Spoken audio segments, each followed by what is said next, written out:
Hello everyone, hope you're having a great day and welcome to the Tundra Dude 34 YouTube channel. Today we are sitting in my brand new 2023 TRD Off-Road SR5 Double Cab, and that is for good reason. We have an email from Pete we're going to read, and it has to do with my experience so far with this truck. He is looking to trade into a new generation Tundra, but he has some questions. And I figured I would do that on camera.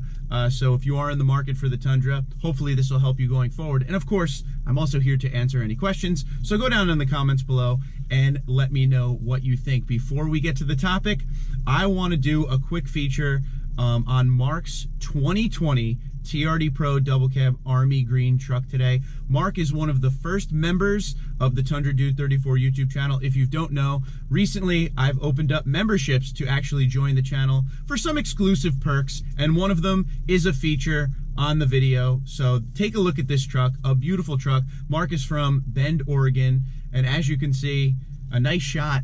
You don't usually see a lot of the TRD Pro Army Green 2020s. I'm in love with that truck. Double cab when it was big enough for 5 grown adults on the inside. Mark, thank you very much for your long-time support, and I appreciate you very much being one of the first members of the Tundra Dude 34 YouTube channel. But for now, let's get to Pete's question. He said, hey, looking to replace my daily driver 2001 Tundra with 320,000 miles on it. Still runs great. It has a tired suspension and steering. Are you still satisfied with your new truck? Any problems? Turbo, transmission? Satisfied with the on-freeway noise? I'm recently retired, probably will be my last truck. Want it to be right, appreciate your YouTube videos. Thanks, Pete.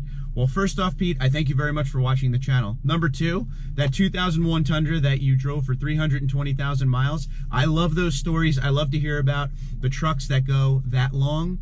And when you're trading out of it, you want to make sure after all that time that you spent in that truck that you're going to have a good purchase. Now, when the new generation Tundra came out, some people did have some problems with some of the things you were talking about. There were some turbo issues. There was some noise issues with the wind on the highway coming in the window.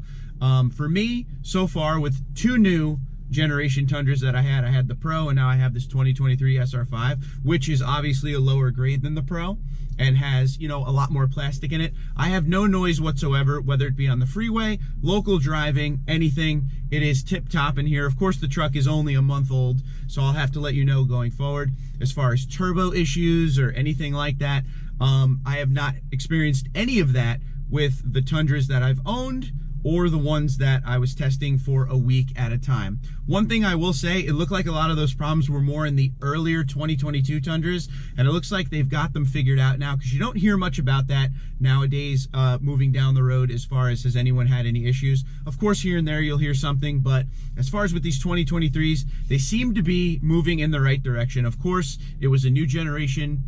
Everything was brand new from the ground up. There was going to be some issues going forward, but so far so good as far as my experience. Things to look for when you go and take a look at your new generation Tundra before you buy it, and things you will want to do. Definitely get behind the wheel of the truck. I don't know if you're thinking iForce or iForce Max. You're going to want to get behind the wheel and get the feel of it. It is a lot different. It is insanely smooth. The shifting is unbelievable. For the 10-speed transmission going from the 6-speed transmission, it shifts flawlessly. You don't feel it. It doesn't get lost as far as if you're slowing down and have to get back up to speed real quick. The transmission is really, really good in both the iForce and the iForce Max. The iForce Max, there's a ton of power up front. It's a little jumpy. Sometimes when you get on the brakes, it's an interesting feeling with the brake regen that goes on because of the hybrid battery, but it's not a bad driving experience at all. Extremely powerful. As far as this SR5 with the regular iForce, this has a ton of power. It's very smooth. It's not as powerful. You could definitely tell there's a little bit of a difference in power, but it does the job just fine. I was hauling a bunch of stuff the other day to the dump. Everything was great when it had a lot of weight down in the bed. No issues whatsoever. It's a pleasure to drive. The braking's good. The steering is immaculate. All of the features on the inside. It's been a pleasure to drive the new generation Tundra. And from going from that Pro down into this, there was some, before I did it, I thought I was going to regret a lot of it, but really no regret whatsoever. But if I'm talking to you directly, Pete, right now, or anybody else looking for a new generation Tundra, especially coming from a first gen like you or a second gen maybe somebody else has, you want to go sit in the truck. You want to check out everything, touch as much as you can, turn on the screen, everything, take it for a test drive, sit in the front seat, sit in the back seat, work with everything in the truck, because I'm telling you, coming from the last generation, and especially coming from the first generation, this is a completely different animal of a truck. This is not the same. There's no sound in it. It's very quiet now.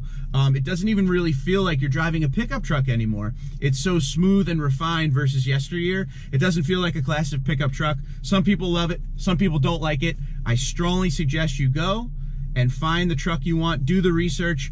They're showing up on lots a lot more, and there's a lot more variety out there. Do the research and schedule that test drive before you commit to anything, because you're gonna wanna get behind the wheel and see if you really like it. When I first got behind the wheel of a new generation Tundra from my 2020, I was kind of blown away because it was so different. So Pete, especially coming from a truck with 320,000 miles on it and all that reliability, sit in the truck, take it for a ride, and then let us all know what you think. So Pete, I thank you very much for the question. If anybody has any questions or wants any specific answer on some kind of a video, let me know, and I will gladly make a video if it's good for the masses like this one. That was a great question by Pete. I have no issues whatsoever. The wind noise is something I was definitely focusing on. Nothing in this truck, nothing in the Pro before it.